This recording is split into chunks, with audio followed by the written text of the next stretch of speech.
at Breakfast. Call 0345 6060 973. Text 84850. Nick Ferrari at Breakfast on LBC. What do you suppose is fueling the background that led to that horrific attack at a mosques in New Zealand at the end of last week? Well, according to a letter signed by Muslim leaders from around the world, much of the blame lays at the mainstream media, radio stations such as this, politicians and academics, because they've contributed to these conditions. More than 350 leading Muslim figures from countries including the UK, the US and South Africa signed a letter published in the Guardian newspaper which links the actions of the suspected gunman, the 28-year-old Australian, to an atmosphere of systemic and institutionalised Islamophobia. Quoting from the letter, quotes, "This bigotry has been fueled by certain callous academics, reckless politicians, as well as media outlets who regularly feature those who demonise Islam and Muslims with impunity, disguising their vile mantra behind a veneer of objectivity." Let's turn to Ajmal Masroor, who's a London imam and is one of the signatories to the letter. Can you spell out in more detail what you fear has happened here? Good morning. Good morning. Well, since the murder of the 50 Muslims in New Zealand, we all have been soul-searching as to what has gone wrong. We've been analysing, looking at media reports, listening to the politicians' speeches that they've given, reading the articles that have been published, and we are quite clear and quite certain that the environment of Islamophobia has been fueled further by irresponsible journalism by some media pundits and commentators as well as broadcasters, some politicians, not all, and of course some academics. Sadly, when people like what Boris Johnson calls Muslim woman wearing a niqab look like a letterbox or a thief or a burglar, or when you have the American president calling Muslims the problem, when you have Boris Johnson saying the same thing again, Islam is the problem, slowly but surely it adds to the hatred that people begin to develop in their heart and their mind. And then, who is responsible? Can you remember, when did he say Islam was a problem? Who? Boris Johnson. In his speech, he said Islam is the problem, not Muslims. So when you say that, when you say Islam is the problem, this is the religion of 1.8 billion people in the world. There is a connection. When you use the word yourself sometimes in your broadcast, Islamist, terrorist, the word Islam is used even though you're describing a terrorist. We don't do that with Christians or the Jews. So when people are listening to it, if you say the same thing over and over again, people believe to make a connection. Even if it's unfortunate, they do. And there are I'm idiots confused. in the world. If someone commits a terrorist attack while screaming Allah Akbar, although he is completely misguided in his belief that it's part of Islam, if someone does that, are we not meant to report it? Do we do the same with EDL when they take the British flag around them and they desecrate the flag? We don't. We don't say that they're doing it in the name of British flag. We call them terrorists. We call them racist. We call them fascist. Why associate a religion of a people? There is every action has a consequence. And our simple assertion is the 20 years of drip Islamophobia, institutionalized in many cases, I'm sorry, unintended by some people, has consequences, Nick, and that is people are being killed in the name of Islamophobia. Hold on, excuse me, sir. I cannot count how many times I have said that people who carry out these terror attacks misrepresent their faith. They are no more a Muslim than I am, but they think they are, and they are misrepresenting Islam. Are you suggesting that just shouldn't be covered? I didn't say that. I said when you're talking about a terrorist, call him a terrorist. Don't use the word Islam. Why do we even need to call it Islamist? It's like saying kosher pig. You don't have kosher pig. Pig is not allowed for Jewish people to eat. There is no Islamist or Islamism in terrorism. Me, if you say a terror attack, you don't know whether it might be an Irish terror attack, a false Islam terror attack, a right-wing terror attack. You can't just say a terror attack. Journalism is about giving details.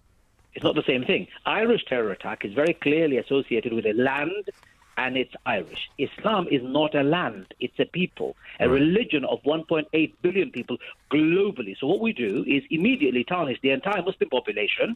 There are people who don't have the wit as well as the intellect that you have. They are not bright like you are, so they can't make the distinction. And what they do, unfortunately, they jump to conclusions, and they say, Islam Muslims, go and kill them. Of course, that's wrong.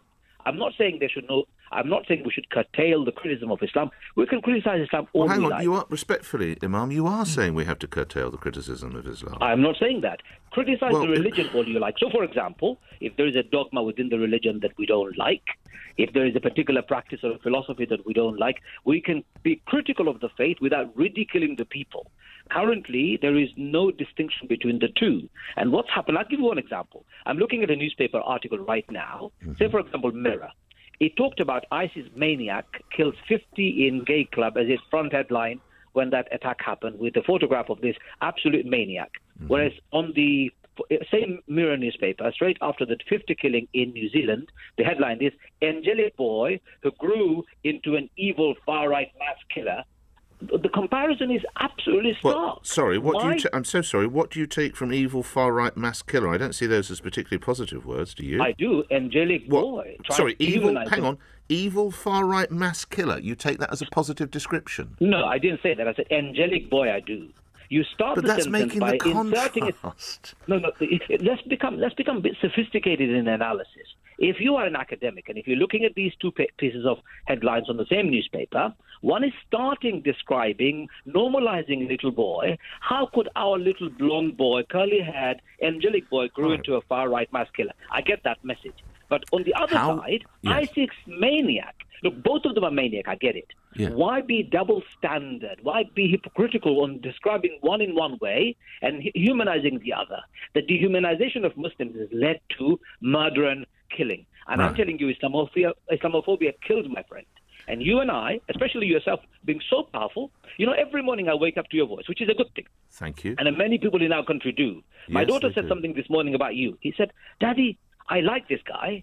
I was taking him taking her to a school. He Right. said, "I like this guy. He speaks so well. But why does he subliminally blame Muslims?" What do I say to her? But how does your... May I ask... Excuse me. May I ask how old your daughter is? 13. In what way does she think I'm blaming I'm going to get her to speak to you one day. I'd She will love talk that. to you one day. Okay. And you know what she will say to you? Please. When you associate Islam and Muslims with the terror and crime and criminality and violence, the message on the playground, in her school playground, is Muslims are responsible for all the mess in the world. And she said simply, "Daddy, we haven't done anything. Why do they blame the Muslims for everything?" Yes. So I'm asking for a simple separation. Call the terrorist a terrorist. Call a rapist a rapist. Please do not give them the credence or oxygen of publicity or glorify them with Islam. Islam is a religion of 1.8 billion people. I know, but lastly, how would you describe the person who blew up the Ariana Grande concert up in Manchester? Because he thought he was an Islamic terrorist, but you're not going to allow that either? I'm not going to call anyone with the name Islam, because Islam is a religion of glory and greatness, of faith and justice and peace. If we give that title to those people, that's But exactly what do we what they call them? wanted. But then what do we call them? Terrorist. But Simple. What's wrong with calling them terrorists? because Nick? it's Call not them that. because they think they're doing it falsely and wrongly in the name of Islam, and journalists that's is about why- us getting as many. Otherwise, you've got a nation in fear, even more fear, because they don't know what these attacks are. They're just I'll tell you what we random. call them. Go ahead. I'll tell you what we call them. We call them terrorists because they've done the most heinous thing, I and that agree. is to take life. Any life taken, whether it is a Muslim life or a non-Muslim life, But lastly, it's a human Imam, life taken. the role of journalists is to try and shed light on areas such as this and explain why someone has falsely perverted the faith to do it. That's what journalism is all about. Not just to say a terrorist has killed 14 people in Manchester. People, why? What? Well, he's done it because he believes it's part of his crusade wrongly about Islam. That's what journalism is all about. That's why I salute the journalists who do that objectively often. However, when journalists do it for cheap popularity or getting their career progression up, or for populist mantra, I get very worried. The journalist's role is a beautiful role. It is to tell the story. Tell the story and not cause murder and mayhem on the street. We both agree with that point. Imam, I would love the opportunity of speaking with your daughter. Thank you for your time. My best wishes to her and indeed to all your family. More reaction on this to come.